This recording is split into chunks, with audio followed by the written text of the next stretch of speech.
Good evening, all. Today I am here going to discuss about India's economic survey of 2018 and 19. Let us look into the highlights of this economic survey. In this series of lecture, today I am going to discuss about economic survey of India's 2018 and 19. So this economic survey was announced in the Parliament on 4th July 2019 by Ms. Nirmala Sitharaman, Union Minister of Finance and Corporate Affairs, Government of India. This survey forecasts a growth rate of 7% for financial year of 2020 as compared to the growth rate of 6.8% in financial year 2019. So this economic survey focuses on enabling MSMEs, that is the micro, small and medium enterprises, to grow for achieving greater profits, and job creation at rural sector was given a top priority, and enhanced productivity in all various sectors of the economy was on top priority. And the main objective of this economic survey was conducted is to have a sustainable real GDP growth rate of 8%, which is needed to our economy to grow to 5 trillion US dollars by 24-25. The key highlights of this economic survey is the fiscal deficit. To reduce the fiscal deficit in the coming financial year. The fiscal deficit in the year 2019 ended with 3.4% of the GDP, and the debt to GDP ratio of 44.5%, which is in professional case. The total central government expenditure fell by 0.3% of GDP in the year 2018 and 19 as compared to the year 2017 and 18. The target is to achieve fiscal deficit of 3% of GDP by financial year of 2021, and the debt of central government to 40% of GDP by financial year 2025. The GDP growth, what we expected in the year 2019 and 20 is 7%. The GDP growth rate in the previous year, that is 2018 and 19, was 6.8%, and which was compared to the previous year of 2017 and 18 was 7.2%. So with this GDP growth, what we can have an inference that it's getting reduced substantially year after year. So for this, there are various reasons are there. Let us go through the reasons later on. Now let us see this GVA growth at basic prices is expected to be 6.1% in the year 2017-18. Let us understand about the inflation and monetary policy adopted in order to curb inflation. The average retail inflation measured by consumer price index in the year 2018 and 19 seen at 3.4%. The average wholesale price index is seen at 4.3% from 3% to the year 2017 and 18. We can see there is an increase in wholesale price index by 1.3% when compared to the previous year. Let us look at the external sector. The current account deficit has declined to reach about 2.1% of GDP in the financial year 2019. During financial year 2019, the exports grew 12.5% to the US dollar of 330.18 billion US dollars. So our export has grown to 12.5%, while the import has decreased by 15.4%, that is to 514.29 billion dollars. So there is a decrease in our import, but still there is an imbalance in the export and import, as we see that imports are more than of export. The foreign exchange reserves stood at 412.9 billion US dollars in the year 2019. So in the year 2018, it was 424.4 billion dollars. The foreign exchange reserves has reduced.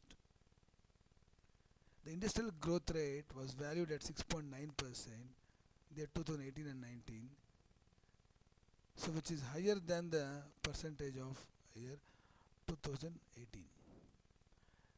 The key performance sectors, let us look into the agriculture and food management.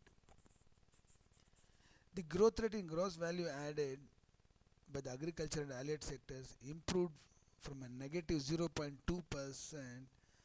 in the year 14 and 15 to 6.3% in successive of 2 years in 2016 and 17, but deaccelerated to 2.9% in 2018 and 19. Participation of women in agriculture has increased to 13.9% in 2015 and 16. As compared to the year 2005 and 6, it was just 11.7%. And their concentration is highest among small and marginal farmers, that is of 28%.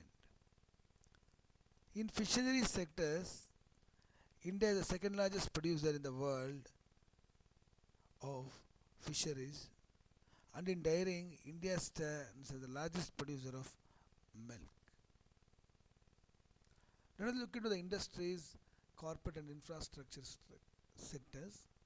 The growth rate of 4.3% is registered by overall index of 8 core industries in the year 2018 and 19. And as assessed by the World Bank Doing Business report, India's rank has improved by 23 and reached to 77th position in 2018 and 19 among 190 countries. In 2018-19, rail freight and passengers traffic grew by 5.33% and 0.64% respectively as compared to 2017 and 18. The road construction grew at the rate 30 km per day in 2018 and 19 compared to 12 km per day in 2014 and 15. The installed capacity of electricity has increased to 3,56,100 megawatts in 2018 and 19 when compared to 3,44,002 megawatts in 2017 and 18. The total telephone connections India touches 16.93 million US dollars in 2018 and 19. Now let us look at the MSME growth in our country. So MSME growth, by restructuring the government policies, has given a wide scope for employment opportunities and for self-employment. The large firms, more than 100 employees, account for 75% employment and choose to 90% of productivity in the face of accounting for about 15% by number. MSMEs are allowing them to grow by way of, for high employment, elastic sectors to young firms to direct credit flow by readjusting priority sectors, lending guidelines. A sunset clause of less than 10 years with necessary grandfathering for all size-based enticements. More jobs are created by deregulating labor law restrictions. Service sectors such as tourism, with high spillover effects on other sectors such as hotel and catering, transport, real estate, entertainment, etc. for job creation. Now let us look into India's poverty help program, the Swachh Bharat to Sundar Bharat via Swasth Bharat, an evolution of Swachh Bharat mission. It's a mission on health. It has a different health benefits brought about by Swachh Bharat mission. 93.1% of the households now have access to toilets. 100% individual households latrine coverage in 30 states and union territories. Financial savings from a household toilet exceed the financial cost to the household by 1.7 times on average and 2.4 times for the poorest household. Environmental and water management issues need to be incorporated in SBM, that is Swachh Bharat Mission, for sustainable upgrades in the long term. Now let us look into the reforms of minimum wage system in India for inclusive growth. This survey recommends a well-designed minimum wage system as an effective tool for protecting workers and improving poverty. The present minimum wage system in India has 1919 minimum wages for a variety of scheduled job categories across states. One in every three wage workers in India not protected by the minimum wage law. Survey supports restructuring of minimum wages as proposed under the Code on Wage Bill. Minimum wages to all employment workers proposed by the survey. National floor minimum wage should be notified by the central government varying across 5 geographical regions. National level dashboard under the Ministry of Labour and Employment for regular reports on minimum wages is being proposed by the survey. Toll-free number to register grievance on non-payment of the statutory minimum wages. Effective minimum wage policy as an inclusive tool for more durable and sustainable economic development. Now let us using visions from behavioral economics to build an aspiring agenda for social change, from Beti Bachao, Beti Padhao to Badlao, Beti Aapki, Dhanlakshmi aur Vijay Lakshmi. From Swachh Bharat to Sundar Bharat, from give it up for the LPG subsidy to think about the subsidy. From the tax evasion to tax compliance. These are the various different social change which has to be brought among the public for the betterment of our nation.